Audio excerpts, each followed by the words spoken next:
Namaste, mere pyare bachcho. Welcome back.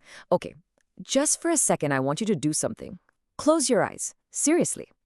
Now, try to imagine your day, but with no YouTube, no Instagram, not even a mobile phone to ping your friends. Tough, right? Almost impossible. Well, believe it or not, that world existed. And today, we're going to find out how we got from there to here. So, your exams are just around the corner. And I know this chapter on mass media can feel a little bit tricky, but you know what I always say, right? Tension nahi lene ka. I'm here to make it all super simple for you. So think of this as a fun time travel trip. We're going to go back in time and then zoom right back to today. By the end, you'll be an expert. Ready? Let's go. All right, first things first. What is this big term mass media? It's actually a really simple idea. Think of it like this. Any tool, anything at all that can send one message to a whole lot of people, a mass of people, all at the same time. So yeah, your TV, the newspaper that comes in the morning, the radio, they're all mass media. Make sense? Simple. Okay, bachcho, let's fire up our time machine. Our first stop, way back. We're talking about your great-grandparents' time, even before India was free. We're going to see how media wasn't just about news back then. It was a superhero in our freedom struggle. Now have a look at this machine. This, my friends, is a printing press. And this is where the whole story of modern mass media really began. It was invented in Europe by a man named Johann Gutenberg, and wow, did it change the world. For the very first time, people could make hundreds, even thousands of copies of the same text. It was a revolution. Before newspapers. Think about it. Someone living in Punjab had no real connection to someone in Kerala. But suddenly, with newspapers, people all across this huge land were reading the very same news, thinking about the very same ideas. A very smart person named Benedict Anderson called this an imagined community. It's like you've never met all the other Indian cricket fans, but when you watch a match, you feel connected, right? That's what newspapers did. They helped people feel, for the first time, that they were all part of one big team, India. And our Indian leaders, they were so clever. They immediately saw the power of this. Just look at this timeline. Great reformers and freedom fighters, they started their own newspapers. You have Raja Ram Mohan Roy with Sambad Kaumudi way back in 1821. And soon, papers like Kesari and Matrabhumi became like weapons. They spread the message of freedom and stood up to the British. These weren't just newspapers. They were soldiers in the fight for independence. Okay, time machine, let's fast forward. Ding, we've arrived in 1947. India is free. Yay! But now the media had a completely new job. The fight was over. Now it was time to build our brand new country from the ground up. Let's see how they did it. Our very first Prime Minister, Jawaharlal Nehru, had a very clear idea. He said the media should be like a watchdog. You know what a watchdog does, right? It keeps an eye out and barks if something is wrong. So the media's job was to protect our democracy, help unite the country, fight old problems like untouchability, and, very importantly, encourage everyone to think in a modern, scientific way. Okay, attention everyone, exam flush.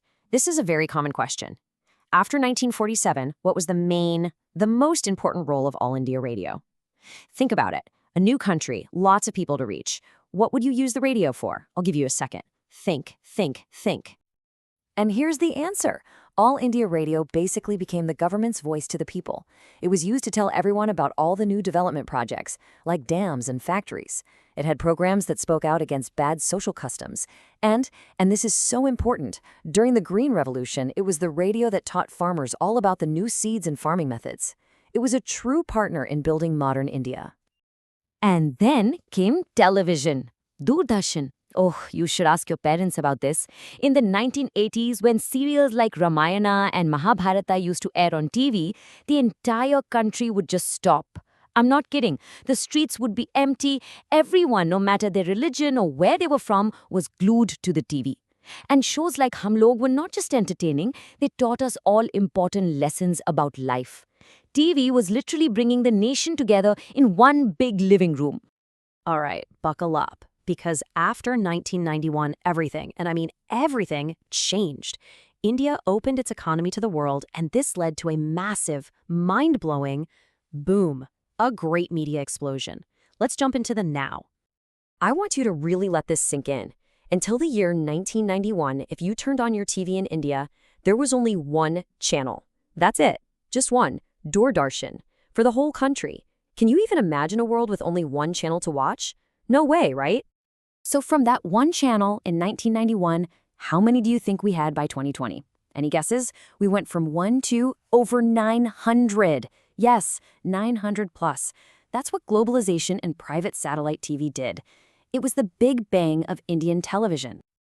And this is what it looked like. Suddenly, it was like a giant buffet of entertainment. You wanted news, you got 10 news channels. You wanted music, 20 music channels. Movies, sports, cartoons, in Hindi, Tamil, Bengali, every language you can think of. The Indian viewer suddenly had the power of the remote control. Now you would think, with so many TV channels, people must have stopped reading newspapers, right? Wrong. In India, something amazing happened. Look at this comparison. Sure, the English newspapers, they stayed stable. But the Indian language newspapers, whoa, their readership went through the roof. And the reason is simple. They started focusing on local news from small towns and villages that the big national papers were ignoring. This was the real newspaper revolution. Now, let me tell you a wonderful little story that really shows the power of local media. Meet this boy, Raghav Mahato. He's from a small village in Bihar, and he is a true inspiration. You won't believe this. Raghav decided his village needed a radio station, so he just built one. He made his own transmitter and started his very own FM station. And you know how much it cost him? Just 50 rupees. That's probably less than the price of a burger. Isn't that just amazing? And Raghav FM was a super hit in his village. He played local songs that people loved, but he also did so much more. He would broadcast important health messages, and he even used his radio to help families find their lost children. This story, Bacho, shows us that sometimes the most powerful media isn't the biggest, but the one that's closest to the community. So, what a journey, huh? We've gone from the old printing presses to Raghav's 50 rupee radio station. So, what does this all mean? What's the big takeaway for you, for your exams, and for your life? Here's the most important point about media today. It has changed from a tool for nation building into a business. It's a product that needs to be sold. And how do you sell it? By making it more entertaining. This is where the word infotainment comes from, a mix of information and entertainment. You see it all the time, right?